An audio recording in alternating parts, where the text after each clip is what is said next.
मुजफ्फरनगर के त्रिस्तरीय पंचायत चुनाव को लेकर जनपद में सियासी सरगर्मियां तेज हो गई हैं। पंचायत चुनाव समय पर कराए जाने की मांग को लेकर बुधवार को जिला पंचायत सदस्य सतेंद्र बालियान के नेतृत्व में दर्जनों प्रधानों और संभावित प्रत्याशियों ने कलेक्ट्रेट पहुंचकर जोरदार प्रदर्शन किया।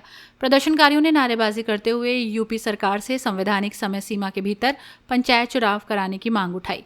प्रदर्शन के बाद प्रतिनिधिमंडल ने मुख्यमंत्री योगी आदित्यनाथ के नाम संबोधित ज्ञापन प्रशासनिक अधिकारियों को सौंपा।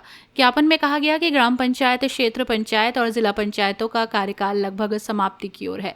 ऐसे में लोकतांत्रिक व्यवस्था और स्थानीय स्वशासन को मजबूत बनाए रखने के लिए समय पर चुनाव कराना बेहद जरूरी है। मीडिया से बातचीत करते हुए जिला पंचायत सदस्य सतेंद्र बालियान ने कहा कि पंचायत प्रतिनिधियों का कार्यकाल तय समय पर समाप्त होना चाहिए और किसी भी प्रधान या जिला पंचायत सदस्य का कार्यकाल बढ़ाया नहीं जाना चाहिए। उन्होंने कहा कि यदि चुनाव में देरी होती है तो उन हजारों संभावित उम्मीदवारों की उम्मीदों पर असर पड़ेगा जो लंबे समय से चुनाव लड़ने की तैयारी कर रहे हैं।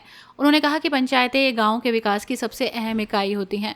गांव में सड़क, नाली, पेयजल, सफाई, बिजली और अन्य मूलभूत सुविधाओं से जुड़े अधिकांश विकास कार्य पंचायतों के माध्यम से ही संचालित होते हैं।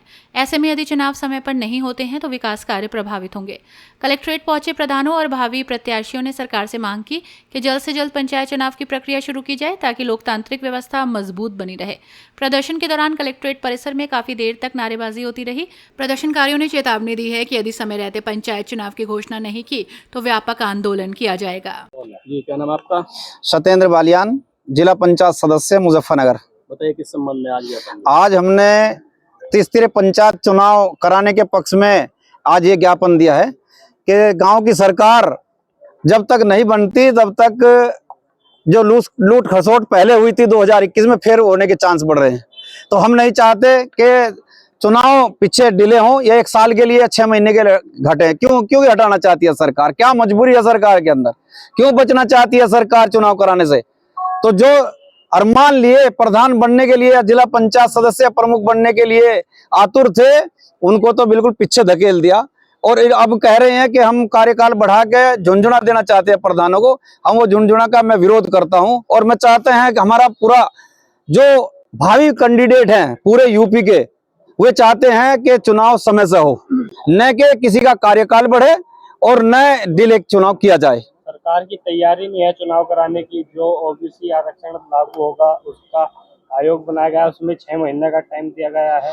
वो आयोग 6 महीने का टाइम होता है। अगर वो रिपोर्ट देना चाहे और सरकार अगर लेना चाहे सर, तो वो 15 दिन में, 1 महीने में भी दे सकती है।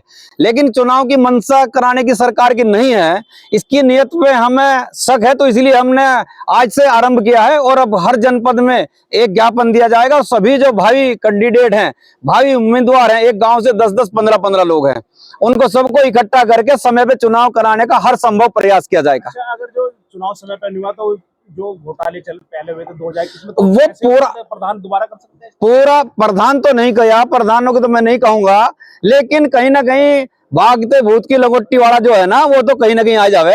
और कहीं ना कहीं अगर समितियों को दे दे, तो समितियों में इतना बड़ा भ्रष्टाचार हुआ था। मैं प्रधान था 2020 में और 21 में, हमारा 20 में कार्यकाल समाप्त हो गया था। हमने कोई मांग नहीं की थी कार्यकाल बढ़ाने की, और न हमने कहा था कि हमें प्रशासक हमें नियुक्त करें। हमने कहा था कि नहीं, चुनाव समय से कराए। आज भी यही है कि जनता चुनाव कराना चाहती है, हर गांव की जनता चुनाव कराना चाहती है, लेकिन सरकार को कहीं ना कहीं डर है, अपना विधानसभा का चुनाव पहले कराना चाहती है और हमारा तीसरे पंचायत चुनाव को कमजोर करने के लिए वे सिर्फ ये इस तरह का नाटक किया जा रहा।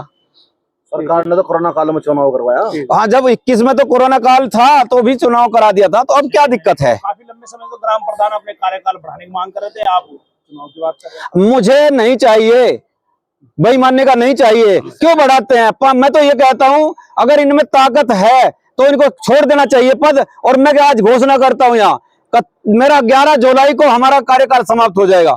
अगर ये चुनाव में नहीं कराते और कार्यकाल बढ़ाते हैं तो मैं 11 जुलाई को इस्तीफा दूंगा, मैं अपना कार्यकाल नहीं बढ़वाऊंगा। अपनी राय कमेंट में जरूर बताइए और ऐसी ही बड़ी खबरों के लिए रॉयल बुलेटिन को लाइक, शेयर और सब्सक्राइब करना न भूलें।